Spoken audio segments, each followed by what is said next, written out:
माझा वेळ वाया चाललाय. तू माझा वेळ वाया घालवतेस आशा. तुला कळतंय का ग? तुम्ही आता असं बोला माझ्याशी. हे बघ, असं माझं म्हणणं नाही. मी किती काळजी करते तुमची, तुम्हाला कळतंय का? मी सुद्धा इथे काहीतरी करतोय ना आशा.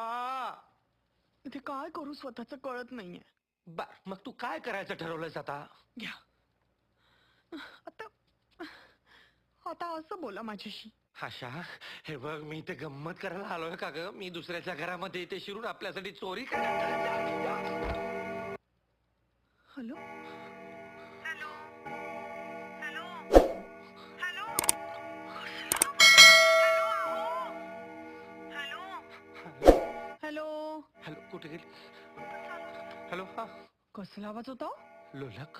हा ते असतं ना, जिंगळांग मचळांग जिंगळांग मचळांग. म्हणजे घड्याळ आहे, घड्याळ. जुनं असेल ना?